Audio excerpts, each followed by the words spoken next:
할렐루야. 오늘은 3월 두 번째 주일인 3월 12일 주일입니다. 오늘은 사순절 세 번째 주일입니다. 사순절 세 번째 주일 예배 영과 진리로 드리시고 치유와 감동과 축복을 충만히 받으시기를 간절히 기도드립니다. 사순절 세 번째 주일에 하나님께서 우리에게 주시는 말씀은 고린도전서 14장 40절 말씀으로 품위 있게 질서 있게 품위 있게 질서 있게 이러한 제목의 말씀입니다. 고린도전서 14장 40절 말씀에 보면은 모든 것을 품위 있게 하고 질서 있게 하라 이렇게 말씀하십니다. 특별히 오늘 본문에서 사도 바울이 강조하는 것은 성령의 은사를 품위 있게 그리고 질서 있게 사용하라 이렇게 권면하고 있습니다. 바울은 그것뿐만이 아니고 모든 것을 품위 있게 하고 질서 있게 하라 이렇게 말하고 있는 것입니다. 여기서 말하는 모든 것은 우리 그리스도인의 삶에 있어서 전체를 다 말한다고 하겠습니다.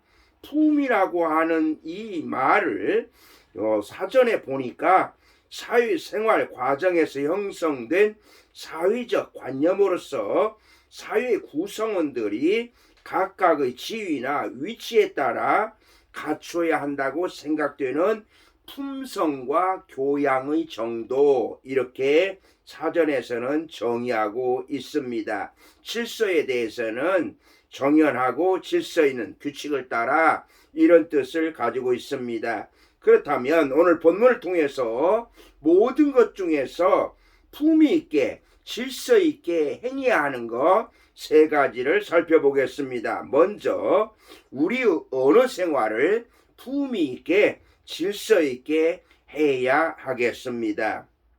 우리는 말을 신중하게 해야 합니다. 그리스도인은 다음의 세 가지를 생각하면서 말해야 된다고 생각합니다. 이 말이 하나님께 영광이 될까? 이 말이 교회에 덕이 되는 말일까?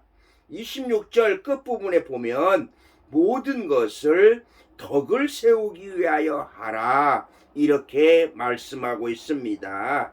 또 하나는 예수님이라면 이런 경우 어떻게 말씀하셨을까 이렇게 말하면서 생각하라는 것입니다.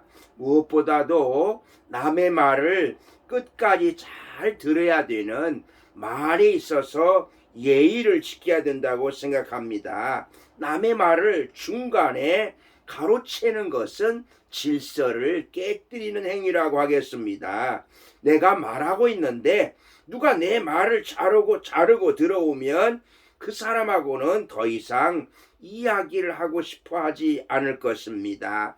잘 듣는 것이 가장 좋은 말하기라고 하겠습니다. 여러분, 언어 생활 질서 있게 품위 있게 하시기를 간절히 소원합니다. 아멘. 두 번째로 교회 생활을 품위 있게 질서 있게 해야 합니다. 신앙 공동체인 교회도 하나의 단체 생활입니다.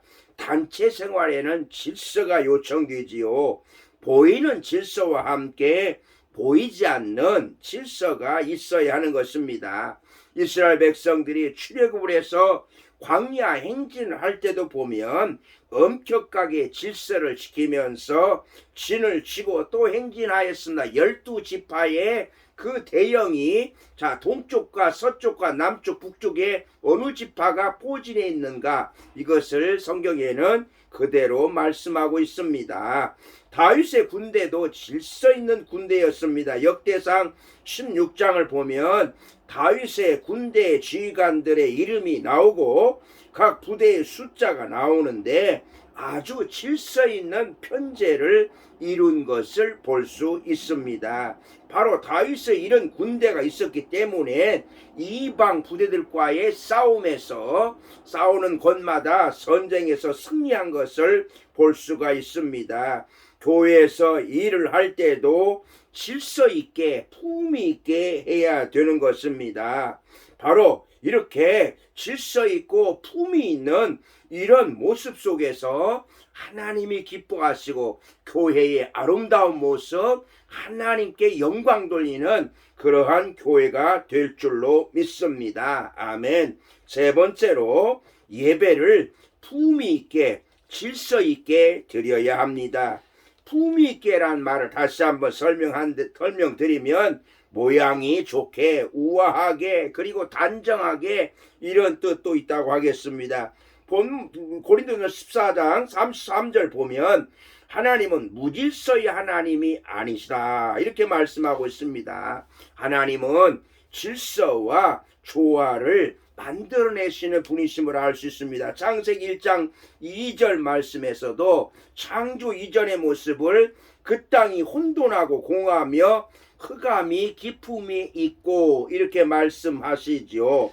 하나님은 그런 가운데서 빛과 하늘과 바다와 식물 이런 것을 차례로 지으셨습니다. 무질서에서 질서를 이루신 것이죠. 헬라 말로는 카오스에서 코스모스라고 말하고 있습니다. 예배는 바로 그런 하나님께 질서의 창조자 그리고 질서의 주인, 질서를 좋아하는 하나님께 예배를 드리는 것이라고 하겠습니다. 그러므로 예배는 무엇보다도 질서 있는 모습을 보여주어야 하는 것입니다. 사도 바울은 고린도 교회 예배에 대해서 말하고 있는데 질서를 강조하고 또 강조하는 것을 볼 수 있습니다.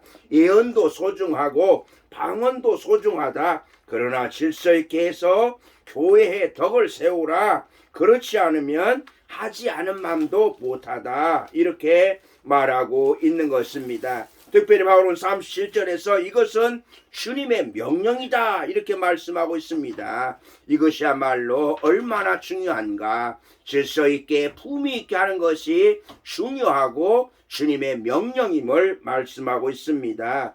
여러분 다시 한번 오늘 본문을 통해서 사도 바울이 강조하고 있는 품위 있게 질서 있게 무엇보다도 우리는 언어에 있어서 말에 있어서 품위 있게 해야 되고 질서 있게 해야 되고요. 그리고 교회 생활도 품위 있게 질서 있게 해야 되고요. 그리고 예배에 있어서도 품위 있게 질서 있게 해야 된다고 생각하는 것입니다.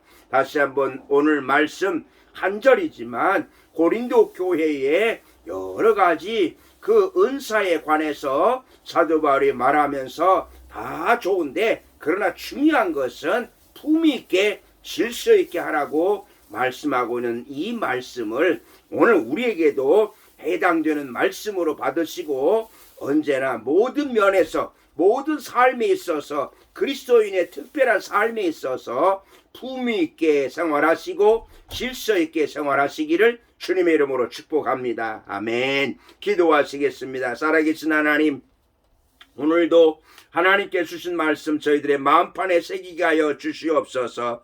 특별히 고린도 교회에 주신 이 말씀을 통해서 오늘 우리의 언어와 우리의 교회 생활, 우리의 예배 생활 가운데서 품위 있게 그리고 질서 있게 그러한 생활함으로 인하여서 우리 하나님이 기뻐하시는 삶을 살게 하여 주시옵소서. 하나님 앞에서 고람대오의 삶을 살게 하여 주시옵소서. 감사하며 예수님의 이름으로 기도드리옵나이다. 아멘.